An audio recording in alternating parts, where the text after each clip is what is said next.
going on, my man? How's everybody doing? There's a thumbs up. I dig that. Thank you for that. I'm excited. Today's another great installment of Empire Builders, and we've got Kenneth Hale in the formal sense. Kenny, I saw your name, just checking in to see if you can hear me and if you're tuned in. I am, sir. How are you? I'm good too. Let me see. There you are. Awesome, man. You look great. I should have put my sport coat on. I'm down in Florida getting a jump on Thanksgiving, but know that I'm thankful for you. Hey, I'll give you the sport coat and we'll swap. I'll go to Florida. Yeah, just come on down, man. You're good. The welcome mat is out. So thank you for joining us. We call this Empire Builders. We started calling it Rock Stars back in the day and then migrated into Conversations with Millionaires. And now I've kind of evolved in my own perspective on life and quality conversations with quality people. And when I think Empire Builder, the interesting part is most people, I should say, think, building businesses and real estate empires and monetary gain and creation of big things. And that is all true.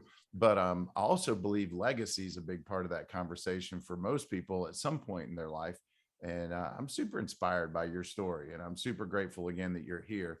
Let me give you a quick introduction here, make sure I hit a few of the highlights. And, even reflecting on our company's culture, we're all about careers worth having, businesses worth owning, lives worth living, experiences worth giving, and legacies worth leaving. And today's a lot about the last two: experiences worth giving and legacies worth leaving. And you've had a heck of a run in the corporate world as well. And I want to hit on that too. But what really inspires me is what you did once you decided it was time to hang up the corporate keychain and move into your next season of life. So Kenny's a natural leader. That's a given. He's always had a passion for helping people during his 30-year career. I think, isn't most of it, if not all of it, Home Depot? Yes, it was. Yes, 30-year Awesome. career with Home Depot. Just make sure I got my facts right. You had some trials and tribulations along the way, and you've shared those with me, and I can't wait to unpack that today. So we're going to hear about your journey shortly. But upon exiting, you created a foundation called the Launchpad. And it's a nonprofit that provides transitional housing and life skills training to homeless single women. In fact, one of our offices contributed on Red Day to helping gentrify and make them even cooler. And that story is awesome. Can't wait to dive and dig into what that looks like. But you also have a literacy program for kids in school. And it's an impressive endeavor. And you're an amazing guy. So here we are. So you're passionate about leadership opportunities and basically just helping those whose voices aren't heard. So without further ado, everyone give Kitty a virtual round of applause. And can we just start from the beginning? What was it like growing up, Kenny? And by the way, I should probably preface this, and I hope you got this in our conversation earlier, but this is just conversational. This is two guys having a moment together, sharing, the good, bad, the ugly. Most people learn more from where things didn't go well, but also the inspired outcomes of course correction and continued faith in the right direction. And I see faith above your left ear, which no doubt that's a big part of your story. So maybe start with where you grew up, what it was like being Kenny Hale as a kid, and what did you want to be, and how did you land in Home Depot? So thank you so much for this opportunity. And Rick, the conversation between two guys is something you and I have done on several occasions, so we shouldn't be able to mess this one up. But yeah, I grew up in California, grew up in a town of Fresno, California, right in the center of the state. And I was the eldest of, I have 6 siblings. So I was the eldest, which means there was a lot of responsibility. My mom was a single mom, and that's a lot of kids to take care of every day. So me being the eldest meant I was recruited to be a part of that management team. So I learned very early being responsible for others. And I think that's something that really, it was at the time, I didn't like it a lot. I love my siblings, don't get me wrong. But, my younger brother was four years younger than me. And my mom made me take him everywhere I went. And when I'm hanging out with my friends, that was not the coolest thing. Your little brother's got to come with you, right? Um, but one day my mom shared why. She said, well, and first of all, preface, we grew up in a real bad area, uh, very poor housing projects. And my mom told me one day, she said, I can't let him go out there by himself. He's a follower. And the people out there he'll follow will get him in trouble. You're a leader. And so I know if he's with you, then he's going to be okay. And when she told me that, I felt so crummy for all the times I complained about him following me around, right? Right. But it was just, that was me growing up. Was I've always got other people I'm responsible for, and that really built leadership kind of into my framework. Thinking about other people, you translate that to Home Depot. That's what we do. We help other people repair their houses or build their dreams. It was a natural elevation of the responsibility that was placed on me at a very young age. So I could talk forever, so I'm gonna stop so you can ask another question. No, this is important because we all have a story, and what I want people to hear is, it's rare that story is gold plated and perfect, and it's in that imperfect experience that you self actualize and you start to realize, and there's sometimes magic in the struggle. No, and you're right. So transitioning from early childhood to school, and how did you evolve into a working adult, and how did that go? So Rick, we were so poor that as I got old enough to realize that my mom worked miracles every day to make sure we were fed, and but the older you get, I guess the more you eat, and it takes more to feed a family. I found myself when I was 15 years old. I was a sophomore in high school, and we were just running out of food every week. We were running out of food. So I'm thinking, and I at one time I thought, I'm going to drop out of school and get 2 jobs and work.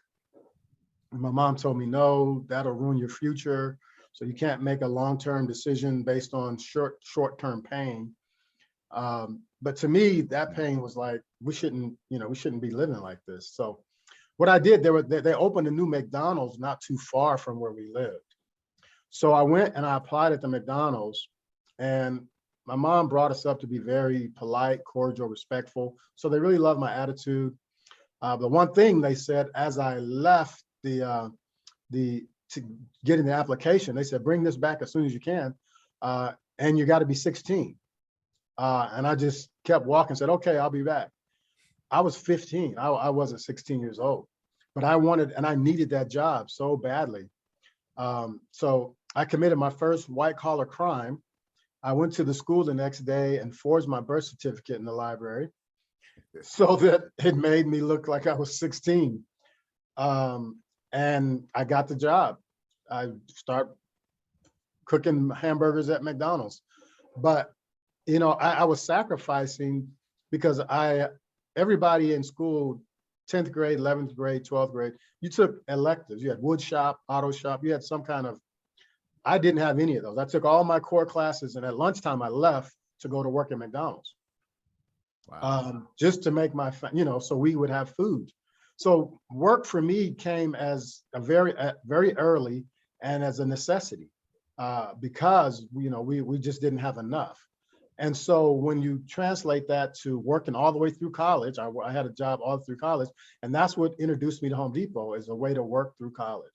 So I started as a student worker at Home Depot, and didn't know it was going to end up being a 30-year career. Wow. So out of school, was that in California? That was all in California. Yes, sir. And then how did you find your way to Atlanta, Georgia? So Atlanta is where the corporate headquarters for Home Depot resides. After I had worked 4.5 years, I was getting ready to graduate from college at University of California in San Diego. And a mentor of mine literally made me write a letter to the CEO of the company. And I thought it was a waste of time. I thought, he's not even going to read this. But the amazing leader that Bernie Marcus is. He read my letter. He wrote me back.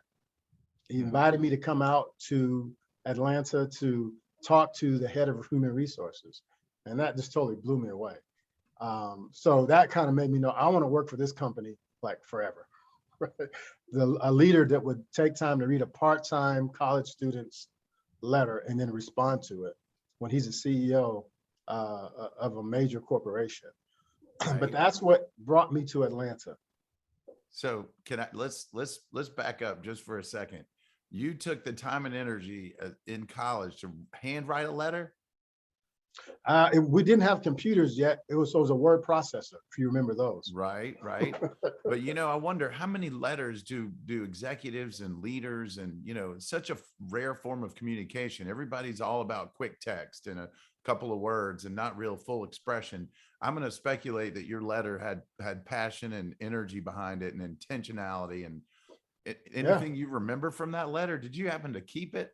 I do. I have it. I can let you see it. It's on my wall because awesome. he wrote his response on my letter and mailed it back to me. So it's a keepsake. I have it framed. But this is a testament of the type of leadership that he was exemplifying, building the company that's now, a household name. Yeah, what a great testament to your effort and intentionality, but also his caring servant leader mentality. And, I'm sure he was busy in the day. It's not like he's sitting around bored, Absolutely. But the power of a handwritten note or a personal note that says something that matters, man, it's unstoppable. I think it's one of the greatest forms of gratitude, expression of gratitude. But also, if you're going to ask for something, it resonates at a different level than a stock form and something clearly cut and pasted and computer sent.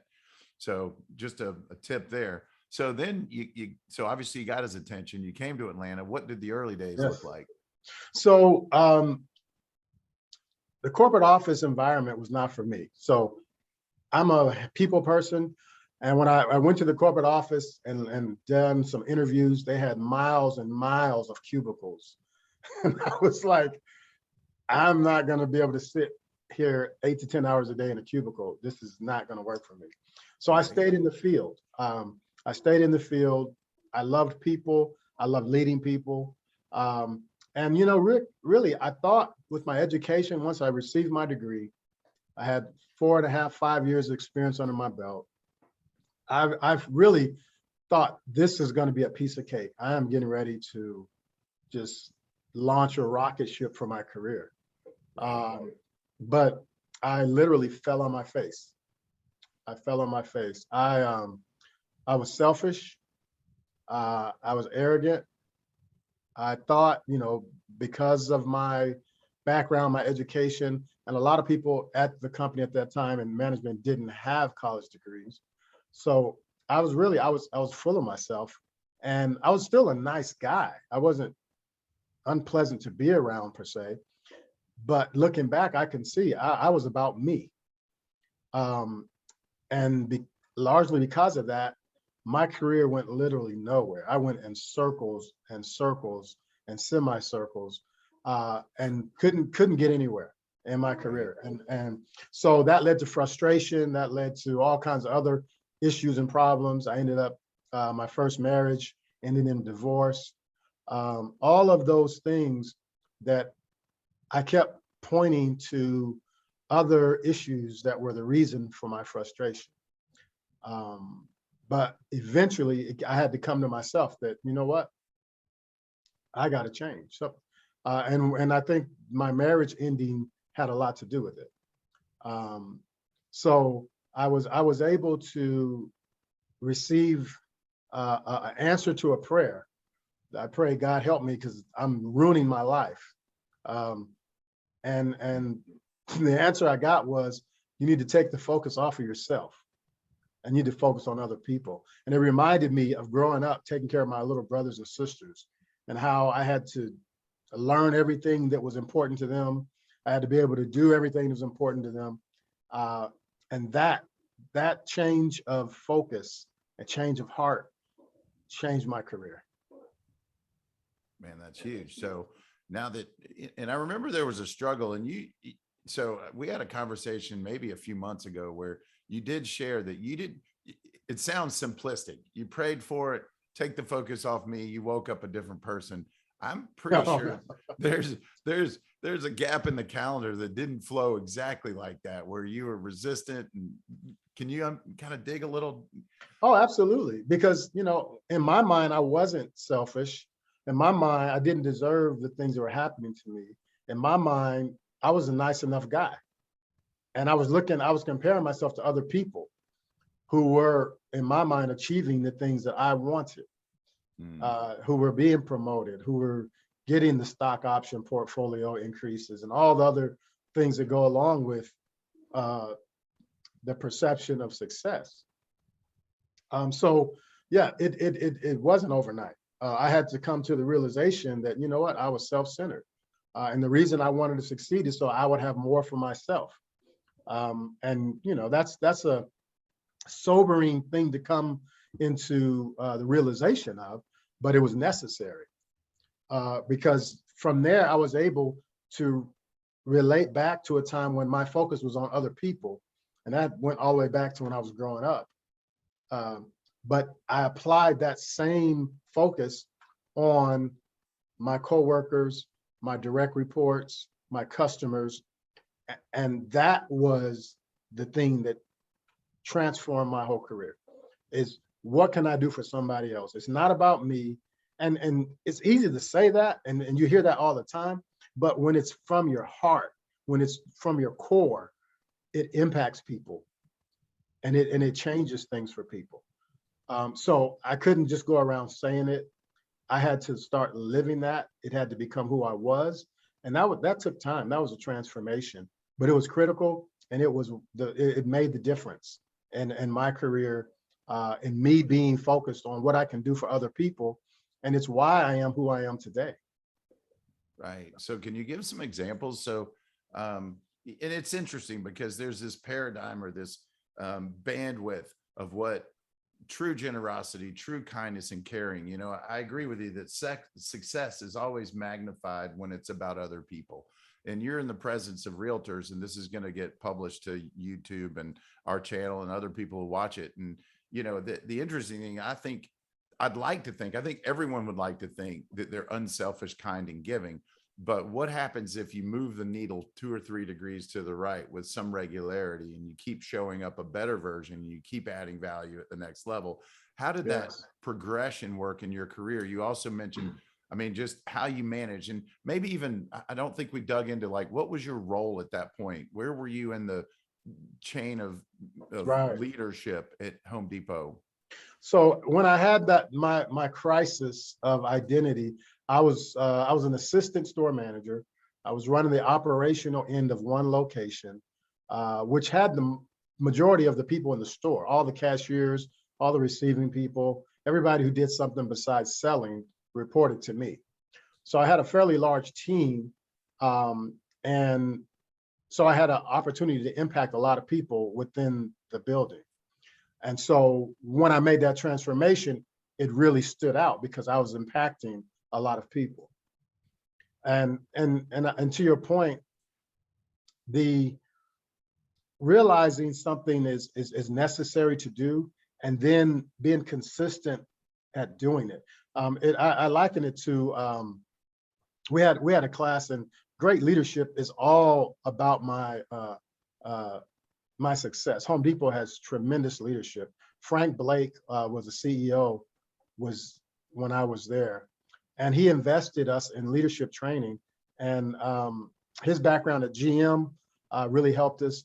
And so one of the things that one of the leadership courses we took, I'll never forget this, talked about developing your generosity gene. So everybody, it's like the gene, everybody has genes, right? But everybody has a generosity gene, but yours might not be as developed as it should be. Some people's are highly developed. Some people, just like, everybody has the same muscles in their body. Some people work on them and at different intervals, so they look different and they can perform differently. But your generosity gene should be something that you really try to max out every now and then. Nice. And so inside that inner circle, was there a strategic approach, or was it just a daily prayer and reminder to be aware and open to the conversation, or the ability to, and Yes, generosity has so many meanings, it's, yes.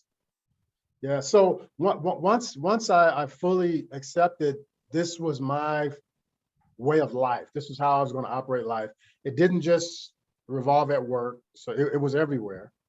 This is the way I was, and the I guess the incentive for me at that time of brokenness, Rick, I was so broken by my first wife leaving me, just leaving, that when I helped someone else, it eased the hurt that I was going through. And it was amazing to me. My heartbreak literally healed by me helping other people. hmm, And so it became like therapy to me. And that's when I adopted it. I said, I want to feel this way every day. I mean, just going out of your way to help somebody and they turn to you. And there were times when people would turn with tears in their eyes saying, nobody's ever been this nice to me. And it would blow me away. Just the lack of kindness that people experience. And if you become that for people, it doesn't matter if they're a customer, if they're a coworker, if they're a vendor, you have the ability to impact their day with generosity and kindness. And if you make that your way of life and you're not doing it to get anything back, that is the most powerful force in business, in relationship, anywhere you take it. It is an unstoppable and immovable force. man, that's powerful. Hopefully, I hope you guys are listening closely. The Zig Ziglar said something once. He said, how do you know when someone needs encouragement? And the answer was they're breathing. I And like that. so I think when you're an advocate for someone else's better self or an improved state or a moment of kindness, I do think it's the highest level of currency. And we're all mirrors. And that's what I heard you say too, that you found relief in exhibiting higher level conscious care and thoughtfulness. And then you naturally felt better. That's just a human experience. The more you give, the more you get, especially when it's unattached to an outcome and not perceived manipulative or, goal oriented. The reality is the goal is going to be met. It'll always serve you at some point in some place in time. But that sincerity and that sense of unselfish giving is such a higher level of currency. It's amazing. So let's keep moving the tape forward. I want to get into where you are today too. But so you're about halfway through your 30-year, you were there almost 30 years, right? Yes, it was 30-year career, and actually it was 15 and 15, right at the halfway mark. The first 15, I like to call that my years of toil. I was working hard, Rick. I was checking all the boxes. I was doing everything I could do and not getting the return or the expected results. And then halfway through, I went through this experience, and the last half, the second 15 years of my career was completely like night and day. It was like I was strapped to a rocket ship. Everything I touched was turning to gold. Everybody wanted to work with me. I wasn't trying to, but I created a brand. My name meant something company wide and community wide. It extended outside of the business that I was directly working in. And none of that was a goal going into it.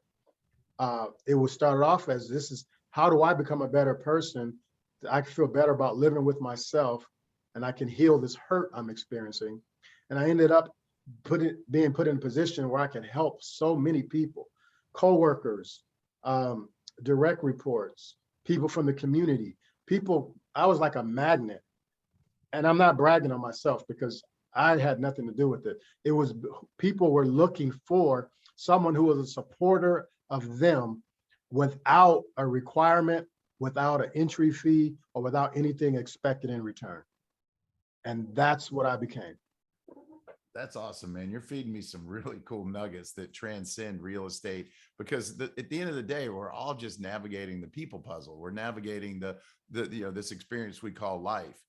And so how can we be more cognizant and aware of our power? And you said, I love this, man. Your name became a brand Yes, and what sir. it stood for. So, one thing I would challenge anyone listening is, what does your name stand for? What brand? What does, if you promoted it like a brand, and truthfully in real estate, we are as much a brand as any other industry. Like your name Yes. and what you represent and what you can do for people is massively impactful and powerful. But I think when you back up and reframe the context unselfishly, there's an elevated energy inside of that conversation with yourself, and the awareness of what your brand is, and more importantly, not where it is, but what's your ultimate potential for the highest level of brand that leaves a legacy one day. And Yes, so sir. thanks for, that's cool. That's really cool. So let's keep moving forward. So the So second Rick, 15 years, yeah, if we could, if we could just stay right there for a second. of I want course. to really, I want to, because I really want people to get this. And so what does that look like? How did Kenny Hill become a brand? What would happen is anybody who crossed my path, it became my mission. How can I help this person, whatever they're trying to do? It may be something I have no clue about, but do I know somebody who does? Have I ever heard of something that might work for them? And you know what? And if I can't, while I'm in your face, I'm gonna write your name down and go home and think about, how can I help this person? What can I do for them? And I'm going to send you an email the next day saying, you know what, that project you're working on, you know what, reach out to this person. And it blows people away that, you know what, he thought enough about what I'm doing that has nothing to do with him. But he became first an active listener, so that, because you can't help people if you don't listen.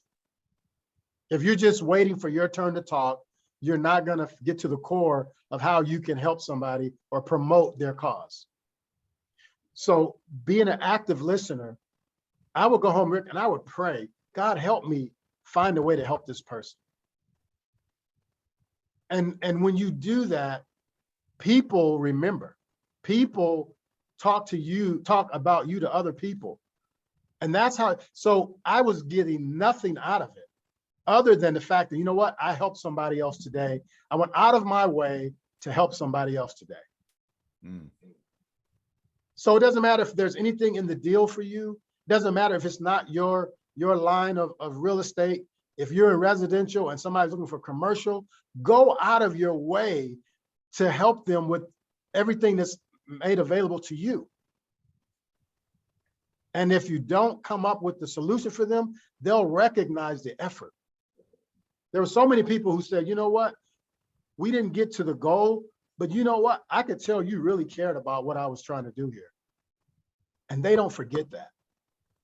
Yeah, they don't. You leave impressions, man. You put people first and they'll never forget you. So that's beautiful. I appreciate you staying in that space long enough to get clearer. And so the cool thing is the ripple effect of that newfound energy and that newfound purpose was a pretty tremendous run, a corporate run. In my understanding from, again, this might even be a conversation a few years ago when I first met you, was that you took, I believe it was the Camp Creek office or a facility.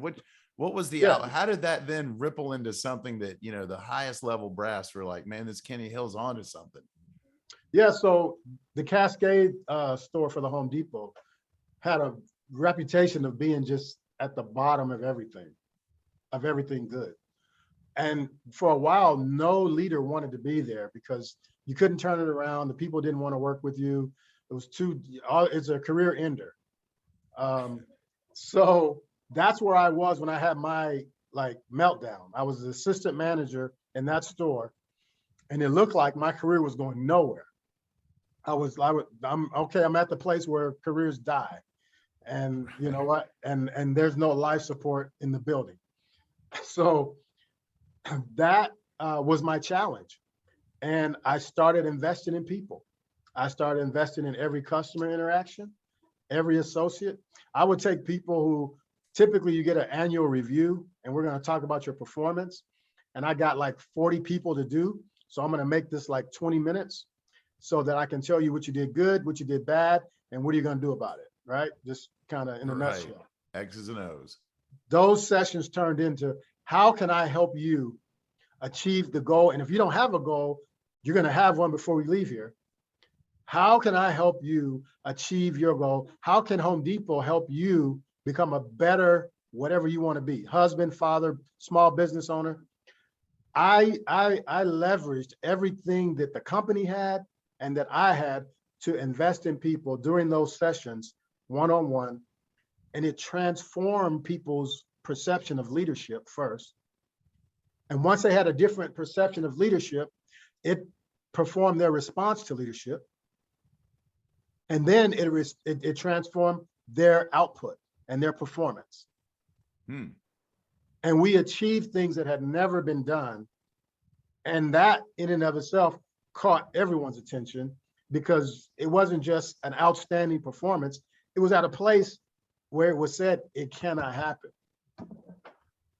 Man, how cool is that when you do something that's been documented as the belief is it's not even possible? Yeah. When you so make don't the let that impossible territory possible. that people tell you nobody can sell in that area. No, don't let that check. It's about the relationships that need to be established. There you go.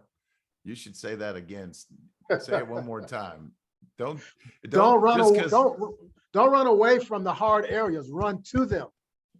I like it. It's an opportunity to do what no one else has done before. It's a gold mine waiting, because no one else wants to invest in the relationships it's going to take to receive those benefits, but it's there. It is. And it's likely that competition's a little thin too, because all the people who think they figured it out, they packed up and moved to an area that looks easy, but then there's thousands of people sitting on that anthill trying to feed. Yep. So there's some wisdom in there, people. That's beautiful.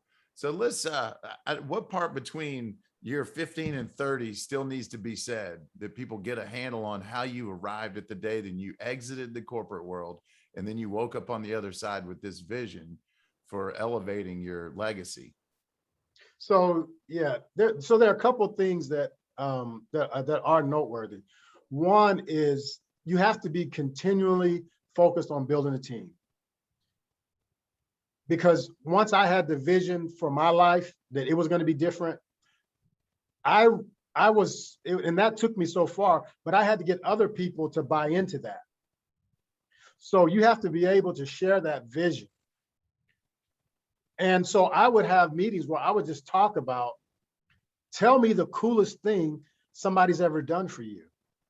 And this is my staff meeting. These are my staff, and we're supposed to be talking about X's and O's, like you said, last week's performance KPI. This is what we're supposed to be talking about. But I'm still sitting here. It reminds me a lot of the meetings in your office. So I like coming to you guys' meetings, Rick. It's about people. Tell me the coolest thing that somebody's ever done for you. And I'm going to give you some time to think about it, because I don't want to hear about your birthday when you were 7. But the coolest thing somebody done for you that's totally unexpected. And people would have to think about it. And I said, how'd that make you feel? And then we get the stories about how, some of them brought people back to tears because they hadn't thought about it in years. And I said, and we have a chance to do that every day for people. We got a chance to do that for people every day. So I had to be able to sell my vision, because everybody wasn't going to go through a divorce and 15 years of a failed career to arrive at the point I was at. I couldn't count on that being what got them there. I had to be able to sell that vision, what I was trying to get other people to experience. And so that's always going to be important, to be able to expand your concept, your belief beyond yourself. And you can let other people do it for you, but it'll never be as effective as if you do it yourself. So Keller Williams does a great job, but they won't do as good as you do yourself. Yeah, right on. And so you sound like there's a book called The Dream Manager. I don't know if you ever read it anywhere along the way, but it basically, it digs into exactly what you're talking about. It's more than just, it's a holistic approach to serving people. It's about all of you. And when you go, I love this question, what's the coolest thing someone's ever or anyone's ever done for you? What a unpacking an interesting box people just don't go to. Yeah. And then more important, and I agree, you nailed it. And How did that make you feel? If you're not having conversations around how people feel and the impact and then you're just living on the surface. Everyone has their checkbox automated response to a question. What do you want in a house? I want this, this, and this. But the real underbelly of that conversation should be, and when you have those, how is that going to make you feel? And what impact on your children, your spouse? Like what's the experience? And we call that, the differentiating between benefits and features. People often talk about features, but honestly, the feel part lies inside of benefits. What does it really do for you? And so thanks for sending us down that path. So inside that second 15 years, is there anything else left? And then before you one day had this, you speak to vision, which if you don't, people can only follow you if they understand where you're going. And that's the construct of vision. How did it lead you towards the end of your career at Home Depot to evolve into where and who you are today? So that's a great question, Rick. So I'm a believer. And so I can't take credit for a lot of the things that have happened in my life. None of the things that are good. I can take credit for some of the stupid things I've done. But as I look back, it's real clear to see the path that God had me on of teaching me to care about other people in a corporate setting. And then until after I got that, after that was cemented in me, he elevated my career and gave me tremendous impact, tremendous access, and tremendous resources. So now I'm at a point where I have all these resources. I have my heart's in the right place. I live to help other people. And at that point, he tells me, okay, your time here at Home Depot is up. It's time for you to go. I have something else for you to do. And I'm literally like, this is my dream job. I went from being in the worst store in the company to now being a district manager where I have 10 stores, several thousand people I'm responsible for. And I get to just show up and talk to people and energize and motivate people. I mean, this, I was in heaven. But yeah, coming up is my 30th year anniversary and it's time to go. And I'm just like, wow. And first of all, I had to have enough of a relationship to get that message, because thinking about my own bank account and my own stock portfolio, I would have they're going to drag me out of here over my dead body. Right. Right.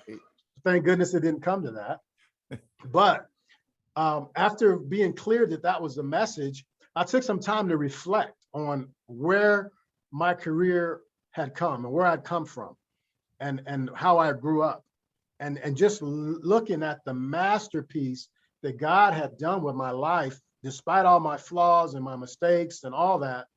But he prepared me to kind of be a sponge, where he had infused me to the point where I was super saturated.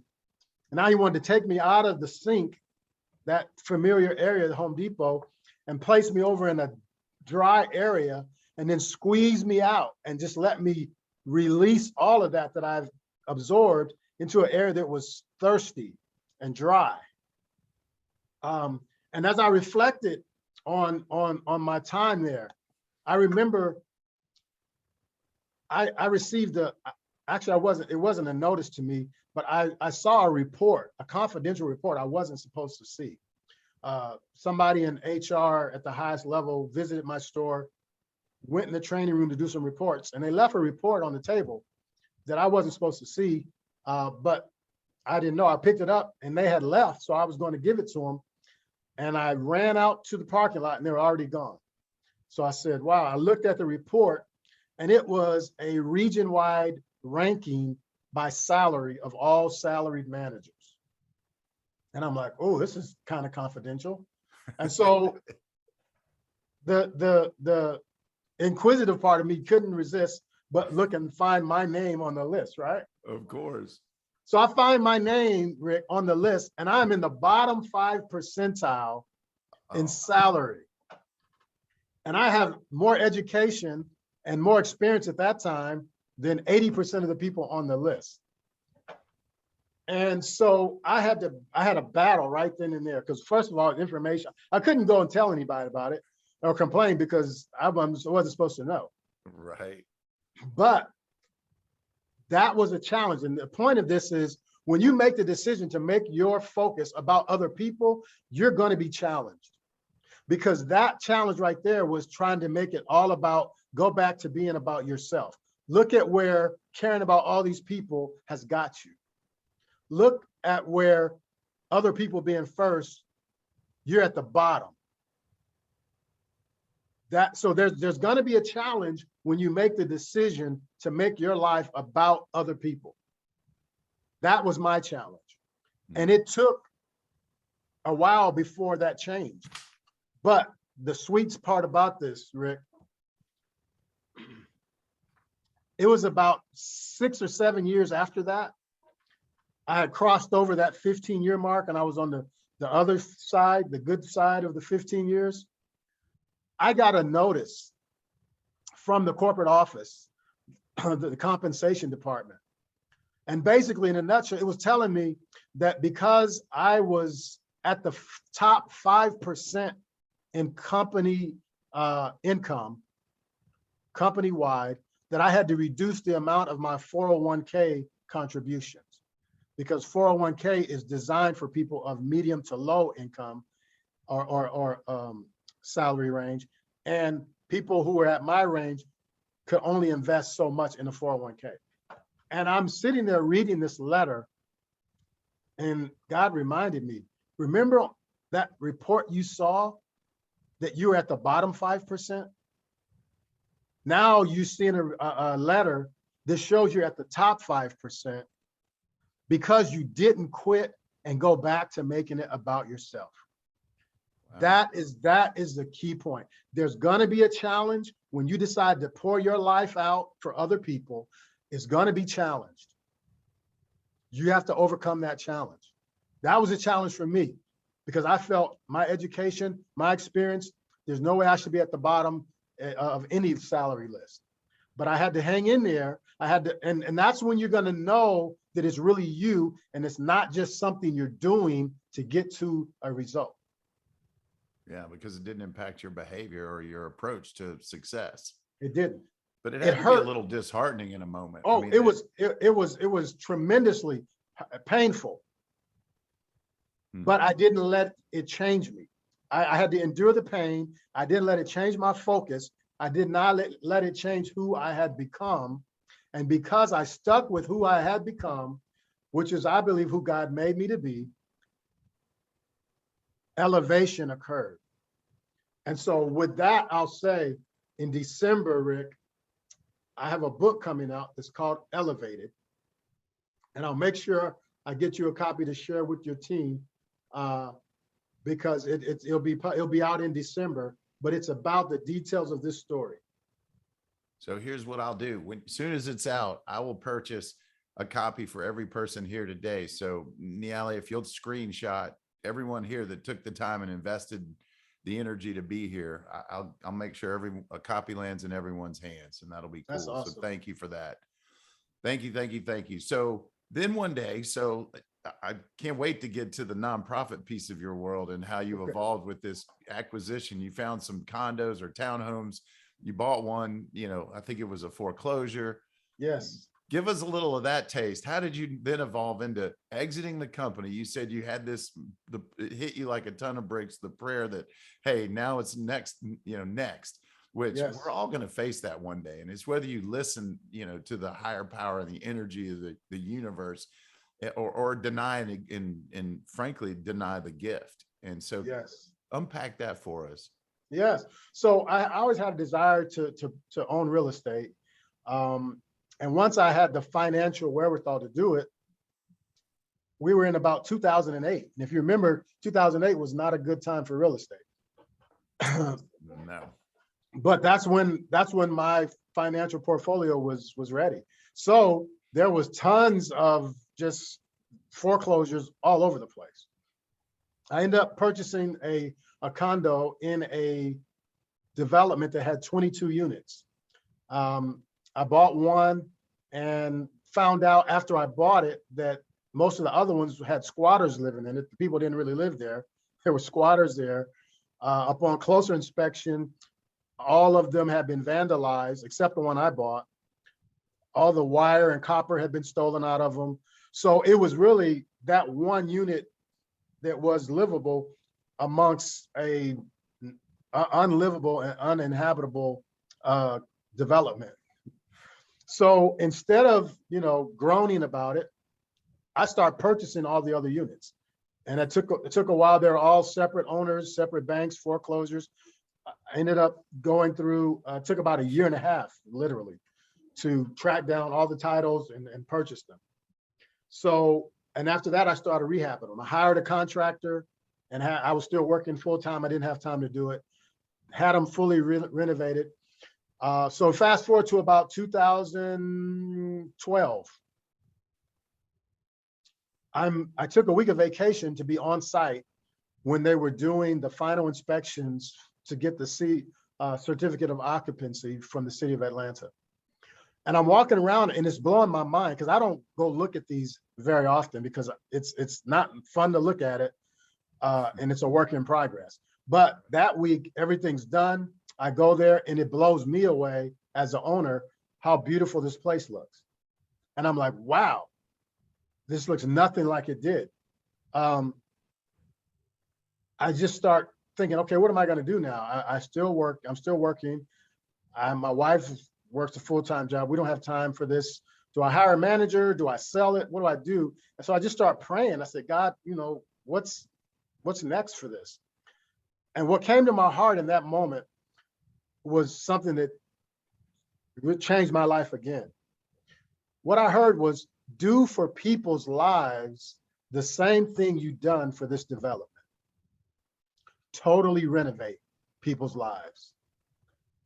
And I just sat back and I was like, God, that had to be from you because I would have never said that answer. That's not what I was thinking. But I start telling my friends what I want to do, use my property to help people get their lives together. And I got all kind of help really quick. I mean, I got professionals. My CPA volunteer said, I'll teach whoever you want to help. I'll teach them financial literacy. Attorney friend said, I'll teach entrepreneurship. I mean, so I had a team of professionals within like 4 weeks. And we started calling shelters. And because I grew up, my mom was a single mom. I know how hard it is. So my heart was immediately drawn towards single moms with kids. We reached out to our house. We reached out to several other shelters, and we began to interview people about changing your life. And we really were looking for people who wanted to change bad enough, because I couldn't be there all day to tell them to get up, go find a job, get up, take your kids to school. I didn't have that. And I didn't have a team at that time. So I needed people motivated for changing their life. But we found them. And we started with 5 families. 5 families that wanted better for their kids. They wanted something different for their life. So myself and my team of volunteer professionals began teaching them classes on how to change your life. And I tell you, Rick, that first group we started with was 2014. I'm in contact with all of them to this day. They stay in the program a full year to go through all of the financial, all the relational, all the trauma, everything they've been through that took them to homelessness, to get them to sustainability. It's not an overnight process. It's not a 60-day process. It's not a 90-day. It takes time. The first group, because of our lack of awareness, it took 2 years because there were some classes they needed that we didn't include. But I'm in contact with all those families to this day. No one has gone back to homelessness that has come through our program. The kids who started with us were little kids, little babies. Now they're in 4th and 5th grade. We started an investment club for them last year, young investors. So they now own stocks. They now are invested in the market. And these were people who were in homeless shelters. When God was telling me it's time for you to go, have something else for you, and I was kind of kicking and scratching, these were the lives that were on the line. And if I didn't say yes, he'd have found somebody else to, but I'm glad I got to be the person who can watch these lives transform, and these kids who would have been who knows where are now going to be some of the most successful young people, if I have anything to say about it, that their families ever seen. Man, if that doesn't hit you right, yeah, yeah, that's beautiful. And so here's the coolest part. I've invested some time in a couple of shelters and through Every Woman Works and some other, really noble Yes. nonprofits. And what you provide is so rare, because imagine you're in a homeless shelter and you've got no income, likely don't have a social security card, likely don't have transportation, likely, how do you even go get an apartment? Like, what's that jump off point? There's no bridge. And so you provide a bridge. And I love where, man, your heart's so right. And it's so easy to think of real estate as a capitalistic endeavor, but you use that resource for the betterment of people who are voiceless and need a helping hand. And what a gift. So I'm super inspired and a huge fan of you, Kenny. So you've also got another plug and play on this, the launch pad, where you also recognize that there's a gap in literacy, and that if I remember you sharing that third or fourth grade, I think it is, that if kids get behind, they rarely catch up. Maybe share that piece. And what I'm hopeful of, guys, is that, and before we're done, we're going to share your contact info, Kenny. Yes. And Absolutely. any way to either donate time or money or energy, and whatever it looks like. If you guys are inspired by Kenny's mission like I am, man, you'll want to know Kenny better. So what does that piece look like? Yes, I appreciate that, Rick. And everybody listening, money is good, but if you can donate your time to these kids, time does what money can't buy. So we started this because we wanted the kids in our program who are coming out of shelters to never have to face being homeless as adults. And we know that if they get education, that's the best preventive measure, is that they have a solid education. And reading is the key. Literacy is the key, because if you can read, then you can learn anything. So in the state of Georgia, only, I don't want to give you old numbers, so I'm trying to remember, because they've gotten worse now. But it used to be that 39% of third graders read on grade level in the state of Georgia. 39%. So that's like 4 out of 10 kids are okay when it comes to reading. The rest of them are behind. If you fast forward that, what does that look like 10, 15 years for these kids who are in third grade in terms of trying to become an adult, trying to hold a job, attain a job, manage a household? I mean, just, it's not a good look. But that's where we are. And so my heart started to bleed for these when they were the little kids in my program. But then there were whole schools full of these kids that weren't necessarily in a homeless program, but they're suffering the same problem of not having sufficient literacy. So we read together, and we partner with the schools to come in 1 hour a week, people from the community, to show the kids that people in your community care enough about you to come and see you every week. And we did that for 6 weeks the first year as a pilot. And we had 25 second graders. 23 of those 25 had at least a full grade level increase in reading in 6 weeks. Because somebody cared enough to come and sit down with them. We put them in groups where everybody was on the same reading level, so they weren't getting picked on because they didn't know a word. We told them, you're a team and we're going to win together. We gave them books to go home and read. We gave them prizes and t-shirts for reading. We made reading something that was tied to Mr. Hill's coming to see you about your reading. And the teachers say they look forward to that day all week long. And then we transformed their reading level, which impact after the third grade, the school system no longer focuses on teaching reading. At that point, you're supposed to read to learn the new subjects like social studies and geography and all those other stuff. So, but if you didn't get the reading part, how are you going to digest geography or social studies? It doesn't work. Yeah. And when we're at a 39% level, it's worth spending an hour a week for 5 kids. That's what you can do. You can have a group of 5 kids that you come see for 1 hour a week, and you transform their life because you're willing to show up. That's awesome. So, what's the best way that they could find you if that's a program they'd be curious Yes, I'm going to about? I'll put my information in the chat. And our next group, we're going to start in January. Because of COVID and everything, those numbers are worse. The school we're starting at, 70% of second graders are below. Right. 70% are below. So Wow. we're starting back when they get back from the holidays in January. It's okay to go back into the schools. So I'm going to put my information in the chat. If you can do an hour a week, we'll work around your schedule. As long as it's during school time, come and make a difference.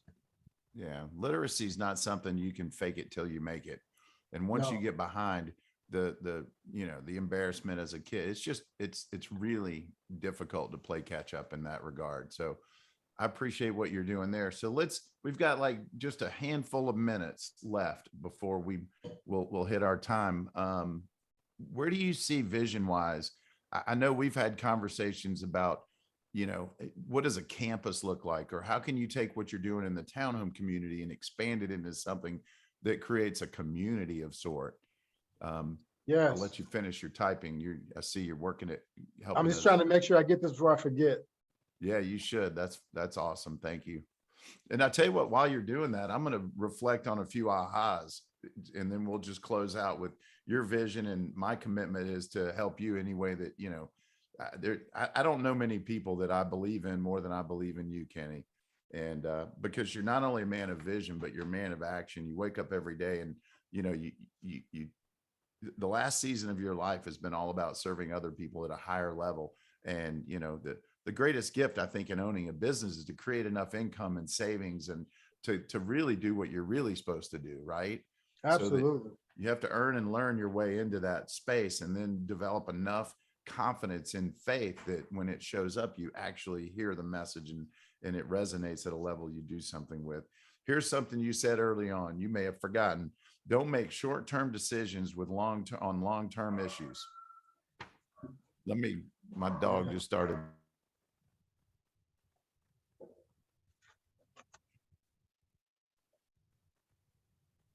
You got to love the real world we live in.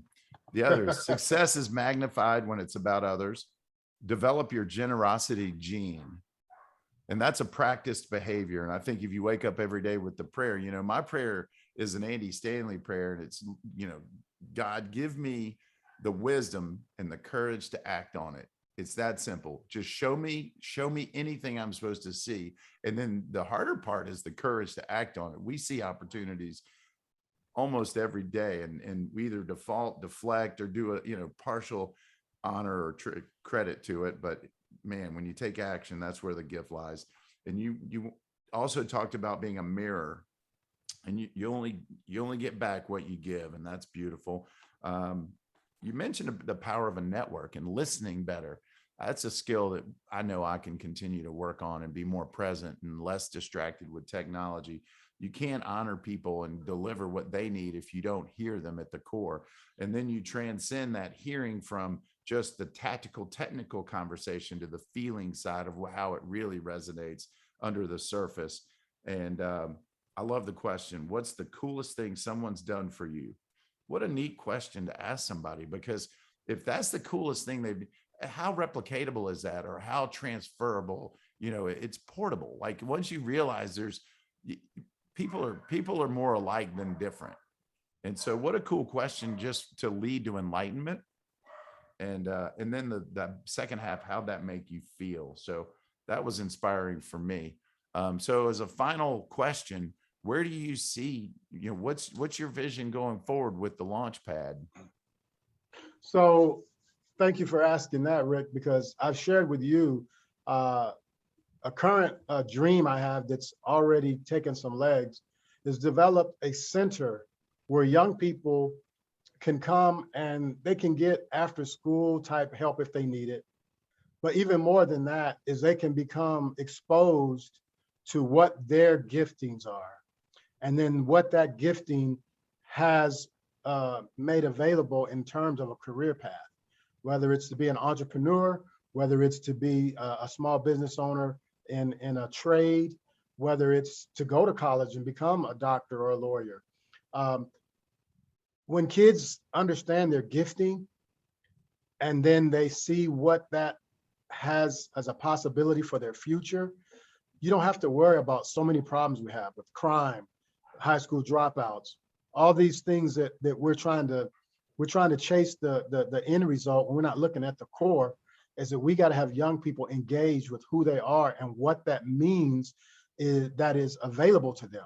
So there's a school that we're in the process of getting the Atlanta Public Schools to let us use as a community resource village.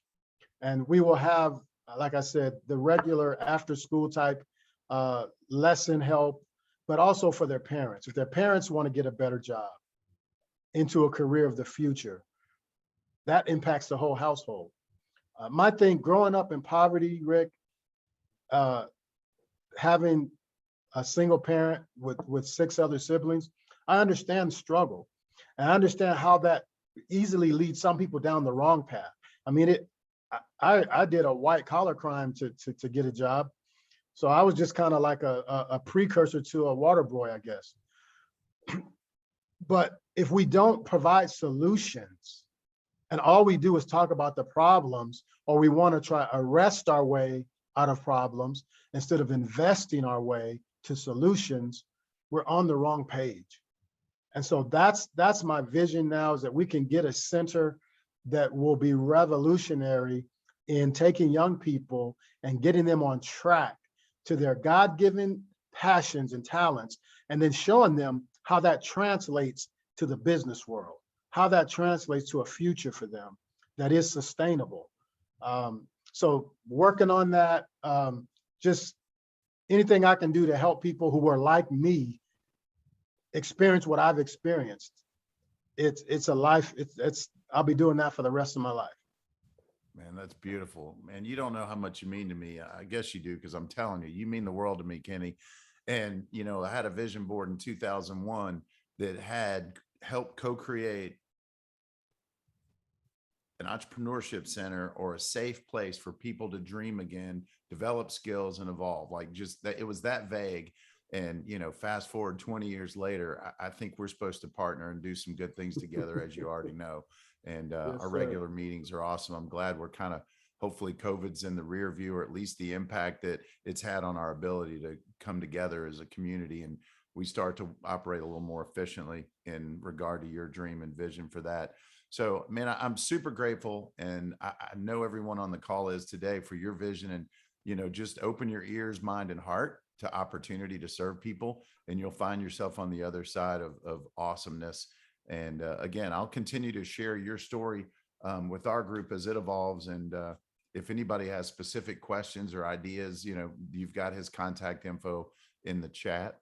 And man, I'm just grateful. It's a beautiful day to think big and get outside of our own box of, you know, that awareness, open up the awareness and look at the entire horizon, and maybe think about decisions that are, you know, less about today's issue and short-term issues, and think more about what long-term looks like, making sure we plant those seeds too.